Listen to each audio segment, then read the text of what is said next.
Good morning students. आज हम करेंगे अपनी वर्कशीट 37 जो कि एक प्रैक्टिस टेस्ट है आपका ट्रिग्नोमेट्री का, त्रिकोणमिति का, जो हमने इस हफ्ते में रोज़ प्रैक्टिस करे हैं क्वेश्चंस। आइए अब देखते हैं कि ये मिक्स क्वेश्चंस हम कर सकते हैं या नहीं। देखिए यहाँ लिखा है angle A, for angle A, या हिंदी में लिखा हुआ है कोण ए के लिए आधार, लंब और कर्ण का माप निकालिए। इसमें आपको कुछ कैलकुलेट नहीं करना, सिर्फ आइडेंटिफाई करना है, सिर्फ दिए हुए को पहचानना है कि कौन सा कर्ण है, कौन सा आधार है, कौन सा लंब है, कौन सा हाइपोटेन्यूज है। यहाँ देखिए एंगल बी 90 है और हम सब जानते हैं कि एंगल बी के ऑपोजिट साइड 90 डिग्री के सामने वाली भुजा को हम कर्ण या हाइपोटेन्यूज कहते हैं।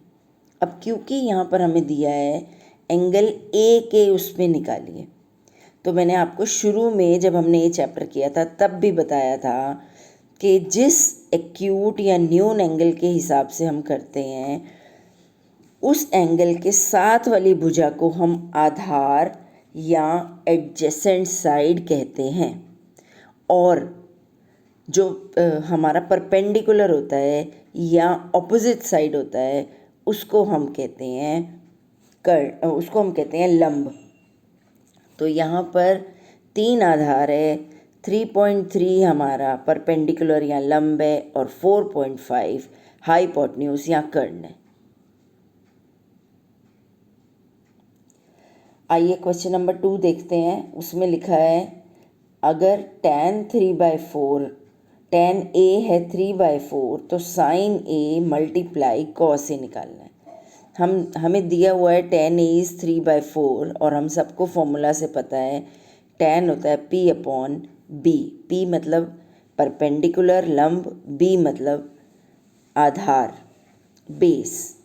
पाइथागोरस थ्योरम अगर हम लगाएं, 2 चीज़ें हमें पता है, तीसरी चीज़ हमें निकालनी है, तो हम पाइथागोरस थ्योरम से ये निकाल सकते हैं। Hypotenuse square is perpendicular square plus base square हमने निकाला 3 स्क्वायर प्लस 4 स्क्वायर। 3 स्क्वायर है 9, 4 स्क्वायर है 25, तो हाइपोटेन्यूज स्क्वायर हो गया 25 और हाइपोटेन्यूज हो गया 5। मगर हमें निकालना है sign A multiply cos A. उससे पहले हम साइन ए निकालते हैं, P/H होता है। P हमने ऊपर हमें दिया हुआ है 3 और H हमने अभी अभी खुद कैलकुलेट किया है 5, तो साइन ए आ गया। कॉस ए होता है B/H, आधार बटा कर्ण, और आधार यहाँ पर कितना दिया हुआ है 4 और कर्ण कितना है 5, तो हमने वो भी निकाल लिया। आइए अब मल्टीप्लाई करके देखते हैं। Sine A multiply cos A, sign ए की वैल्यू है 3/5 और कॉस ए की वैल्यू अभी हमने निकाली है 4/5। सिंपल इन्हें मल्टीप्लाई करेंगे, 3 × 4 इज़ 12, 5 × 5 इज़ 25। ये आंसर आ गया। थर्ड क्वेश्चन में हमें एक स्टेटमेंट दी हुई है जो कि एंगल्स के आधार पर है। इसका हमने टेबल बनाना सीखा था, हम सब ने सीखा था टेबल बनाना। टेबल आपके पास होगा भी। इसको सॉल्व करते हुए हम सिंपली उस टेबल की वैल्यूज़ को लिखेंगे। तो हमारे पास है x into tan 45 into sine 30। ठीक है, tan 45 की वैल्यू होती है 1 और साइन 30 की वैल्यू होती है 1/2। हमने इन्हें गुना किया, मल्टीप्लाई किया, ये सब मैंने वैल्यूज़ टेबल से निकाली हैं, टेबल हमें पता है। फिर आता है cos 30 की वैल्यू है √3/2 इंटू tan 30, उसकी वैल्यू है 1/√3। √3 से √3 कैंसिल हो गया, 1 1 ज़ा 1, 2 2 ज़ा 2 इज़ इक्वल टू अगेन 1/2। अब ये x के साथ 1/2 मल्टीप्लाई हो रहा है जो कि उधर जाकर डिवाइड हो जाएगा, तो 1/2 बटा 1/2। जब दोनों ऊपर नीचे सेम नंबर होते हैं पूरा कट जाते हैं, आंसर 1 आ जाता है। तो यहाँ पर x की वैल्यू आ गई 1। ये हमारा आंसर हो गया।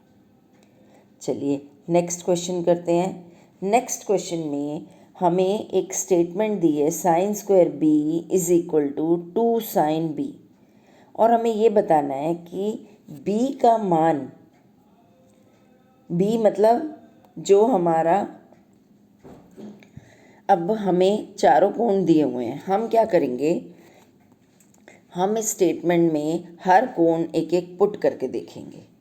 तो देखिए जैसे पहला है 90 डिग्री, तो मैं यहाँ पर कोण B को 90 ले लेती हूँ।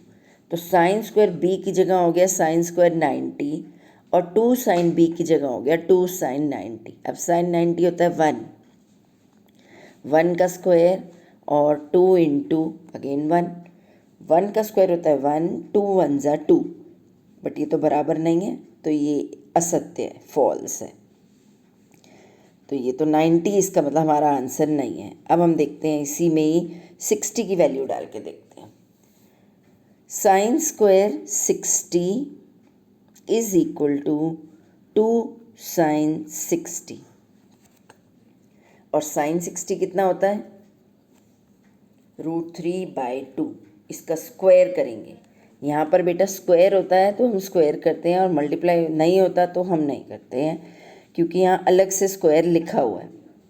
तो √3/2 आपको पता है, √3 इंटू √3 तो 3 होगा, और डिनोमिनेटर में 2 2 ज़ा 4। राइट साइड पे आए तो 2 और 2 कट गए, और यहाँ बचा √3, तो 3/4 और √3 बराबर नहीं है, तो ये स्टेटमेंट भी फॉल्स हुई। 60 डिग्री हमारा आंसर नहीं है। 30 डिग्री इसी तरह पुट करके देखते हैं। Sine square 30 is equal to 2 sine 30। देखते हैं क्या ये स्टेटमेंट ट्रू है या फॉल्स है। ठीक है, साइन 30 होता है हाफ 1/2, उसका स्क्वायर किया, 2 इंटू 1/2, 1 1 ज़ा 1, 2 2 ज़ा 4, यहाँ पर 2 से 2 कट गया, हमारे पास बचा 1। अगेन 1/4 और 1 तो इक्वल नहीं होते, तो ये स्टेटमेंट भी फॉल्स है, और 30 डिग्री भी हमारा आंसर नहीं है। नेक्स्ट आते हैं हम 0 डिग्री पर। Sine square 0 is equal to 2 sine 0। तो साइन 0 तो 0 होता है, तो साइन स्क्वायर 0 भी 0 का स्क्वायर होगा, और 2 इंटू 0 का स्क्वायर 0, 2 इंटू 0 भी 0। ये हुई सही स्टेटमेंट, ट्रू स्टेटमेंट, और 0 डिग्री हमारा आंसर है। तो बी की वैल्यू हो गई 0 डिग्री। तो ये भी हो गया। चलिए अब हम करते हैं क्वेश्चन नंबर 5। क्वेश्चन नंबर 5 जो है वो आइडेंटिटीज़ पर, सर्व समीकाओं पर बेस्ड है, जो हमने पिछले हफ्ते करी थी। हमने सर्व समीकाएँ करी थी sine square theta plus cos square theta is equal to 1, या टैन स्क्वायर वाली और टैन और सेक वाली एक स्टेटमेंट करी थी। तो आइए अब हम क्या करेंगे कि हम यहाँ पर 5 टैन स्क्वायर ए माइनस 5 सेक स्क्वायर ए प्लस 1, हम अपनी इसमें सेक स्क्वायर ए में की जगह टैन की वैल्यू डालते हैं। सेक स्क्वायर ए क्या होता है, 1 प्लस टैन स्क्वायर ए। ये एक आइडेंटिटी है जो हमने करी थी। हमने पूरी स्टेटमेंट में कोई चेंज नहीं करा, सिर्फ सेक स्क्वायर ए को 1 प्लस टैन स्क्वायर ए लिखा। ब्रैकेट खोलेंगे तो 5 1 ज़ा 5, और 5 टैन स्क्वायर का 5 टैन स्क्वायर हो जाएगा, मगर माइनस है तो बाहर अंदर दोनों में माइनस लगेगा, ये ध्यान रखना। अब देखो प्लस 5 टैन स्क्वायर ए और माइनस 5 टैन स्क्वायर ए ये कट गए, हमारे पास क्या बचा, -5 + 1 एंड दैट इज़ -4। आंसर आ गया। देखिए फोर्थ ऑप्शन है डी -4। नेक्स्ट क्वेश्चन भी बिल्कुल हमारा थर्ड क्वेश्चन की तरह है। y sin 45 into cos 45 is equal to tan square 45 minus cos square 30। तो हमें यहाँ पर कुछ नहीं करना, सिर्फ अपने टेबल से इन वैल्यूज़ को पुट करना है।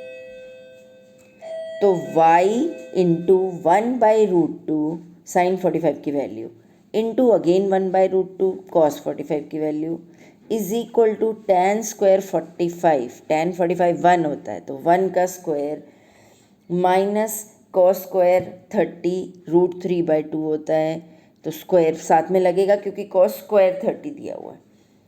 अब देखते हैं 1 1 वो तो y ही हो गया, √2 इंटू √2 इज़ 2, 1 माइनस √3 का स्क्वायर होता है 3 और 2 का स्क्वायर हो गया 4, y/2 इज इक्वल टू, यहाँ पर हम एलसीएम लेंगे 4 तो यहाँ पे आ गया 4 माइनस 3 और ये हो गया y/2 इज इक्वल टू 1/4, ये 2 इधर आकर गुणा हो जाएगा तो y इज इक्वल टू 2/4